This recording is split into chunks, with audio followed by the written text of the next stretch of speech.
Hello, welcome to Reformation and Revival Now, and this is the last video that I will be making on this particular subject, and I hope you have enjoyed it. Can you imagine teaching on Hebrews 11 and not starting off with the first two verses? That's pretty strange, but I felt to emphasize some other verses today in Hebrews. Why not go into the whole chapter?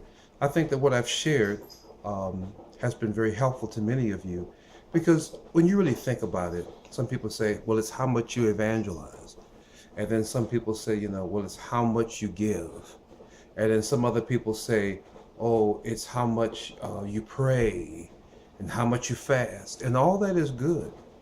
But do you know, if you don't know how to walk with God, if you don't know how to have a relationship with Him, then all of your fasting, all of your witnessing, all of your giving, and all the things that you do is kind of shallow.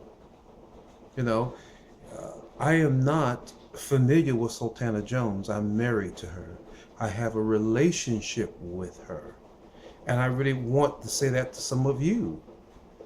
You're not just a Christian. God is espoused to you. God has pledged his life, and the scripture says he ever lives to make intercession. But now I can go off into preaching on that, and I don't want to do that. Let's continue with our subject as we close. This video may be a little bit longer than the other ones. Let's go back to Hebrews 11. Let's start in verse 13.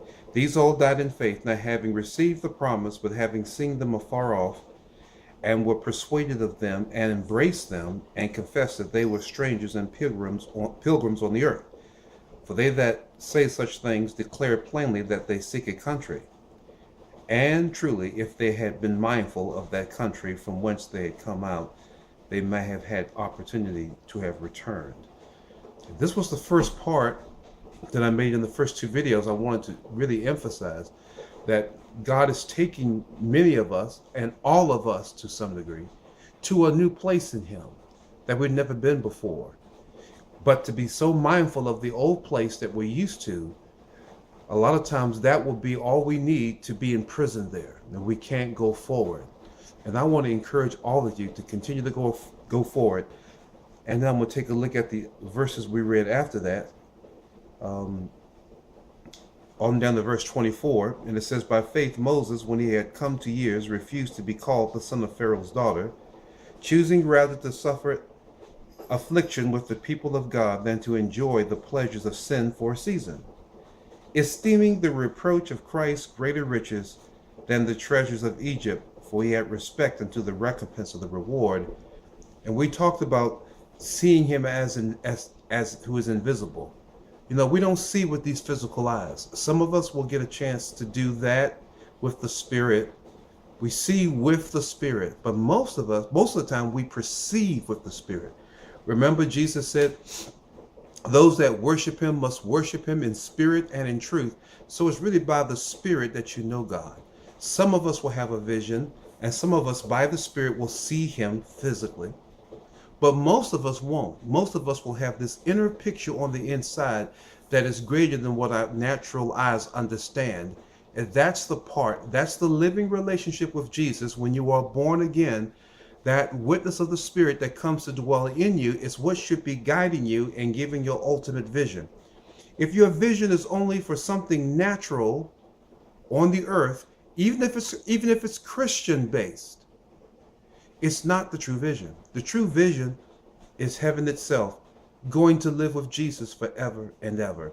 And so you have to always have that inner vision on the inside of you guiding you. Now let's go on to the last one, which I want to emphasize most of, or the rest of this teaching on. Let's go on to verse 36. And others had trials of cruel mockings, scourgings, yea, moreover, of bonds and imprisonment. They were stoned, they were sawn asunder, they were tempted, they were slain with the sword. They wandered about in sheepskins and goatskins, being destitute, afflicted, tormented, of whom the world was not worthy. They wandered in deserts, and in mountains, and in dens, and caves of the earth.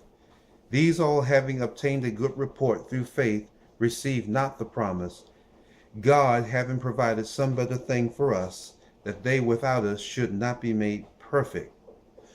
Now, as I close out this particular series, I want to say to you, the only way that you can suffer like this is to have a vision, and is to have a revelation that is stronger and greater than anything that you could possibly have on this earth. You know, can I be honest with you? One of the mightiest things to me to experience is to lead someone to Christ.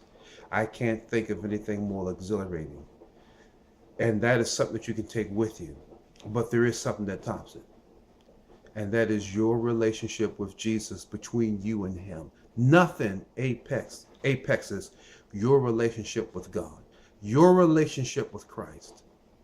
Now, if you want to be able to endure as these great patriarchs endured who suffered affliction, if you want to be able to do that, you have to have that inner vision. That inner revelation has to burn brightly.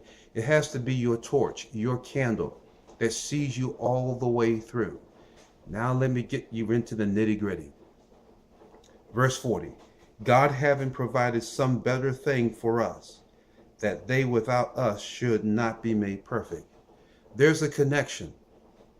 There is a generation before you that did not see all that God had promised them, but they will see it through your generation. And you need to understand, just as this was written, and all these patriarchs had gone before, but Paul or Apollos, who's ever writing this, is stating a fact. He is saying that the ones who suffered are not made perfect without us who enter into their labors. Jesus even talked about this. Jesus says many prophets and kings would rejoice to see this day, and they didn't see it. Other people labored, and you have entered into their labors. This is the same thing right here in Hebrews 11 that he's talking about. We are entering into the labors of someone else who labored in the spirit, and many of those people died. Some of those people died praying for breakthroughs in certain nations that are coming open right now. In many of the Muslim nations of the earth, Jesus is being revealed because of somebody that lived in yesteryear, that's going on to be with Christ, was faithful, died in that endeavor, died in that commitment of faith.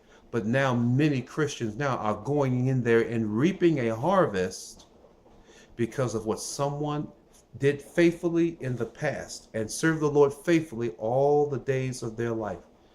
I want to encourage you. Many of you need to answer the call of God, but you need to understand that the people that went before you, you are entering into many of their labors. We are so connected to one another that you have to step up and do your part. Because these people that have already fulfilled their days on the earth and already did what Jesus had called them to do, they're depending on your obedience to finish what they started. So you need to understand they're not perfected. They're not made perfect without the rest of the piece of the puzzle that you have to bring. And so I've been talking about how faith and hope work together. You have to understand that the so-called small and unimportant thing that God has called you to do, it's so significant. And when you are gone, somebody else will be entering into your labors. What if my wife puts on these people's banquets for the rest of her life, and then when she leaves, somebody else will enter into her labor and be able to take that banquet maybe even deeper than she took it? We need to understand that we're connected to the big picture, the family of God universally, that has no time or space. There's no distance. There's no difference between in the spirit where Moses is right now and where you are right now. I want you to take the call of God in your life seriously. I want you to understand that that vision that God has given you is the fulfilling of someone else's labor who died in faith, having a torch of hope on the inside of them where they burned brightly, but they expired. Their ministry is not completed. Their life is not completed in God without what God has called you to do. So I want you to be faithful and answer that call. And I want you to be faithful and follow that light. Don't be mindful of that old country you came out of, Because if you're too mindful of the so-called good old days, you will not enter into the best days ahead. In fact, some of you need to respond now while you're listening to me. Don't go back into that old habit, go back into that old deal, go back into those old relationships, go back into that old church and those old friends that's going to keep you back. But you enter into the place that God's called you to, which may be pretty uncomfortable. How would you like to be Abraham? God called you, get up and go into the country, and I'll give you the details as you go. Now, talking about uncomfortable. That's very uncomfortable. And most of us won't have to do that, but some of us will. Some of us will be asked to do things that we have no money to do, no help to do, no support to do, no encouragement to do, but yet God is calling you to do it. And if you want to take strength, shelter, you want to take comfort, then read Hebrews 11. You'll be in good company with people that had to pay the price for the call of God in their life and to pass that banner and to pass that torch over to someone else. Well, I sure hope that you've been blessed and challenged. I sure hope you were very uncomfortable as well if you've been standing still. I'm encouraging all of you to go forward in the thing that God has called you to do. I can't do the wonderful things that God has called you to do, nor can you do the things that God has called me to do. However, together we can fulfill Hebrews 11:40, God having provided some better thing for us, that they without us should not be made perfect. Well, I want to do all the things that God has called me to do, seeing that they were based on a generation before me, that I'm entered into their labors. And by the grace of God, some of the things that God has called me to do, the generation after me will enter into my labors. God bless you. And I sure hope that this has been an encouragement to you. Hit that subscribe button and let us know that you appreciate these messages or don't appreciate them. Negative comments are not necessarily bad, because let me tell you something about negative comments. It lets you know what people are thinking, and it will tell you what to pray. So if you don't like this, you can write me. I'm not saying I'll necessarily agree with everything you say, but I'm saying I'll look at it and I'll pray about it. So please be encouraged. Communicate to us. Hit that subscribe button so we can get a lot of these sermons to you easier. God bless you, and I'll see you in the next video. Bye-bye.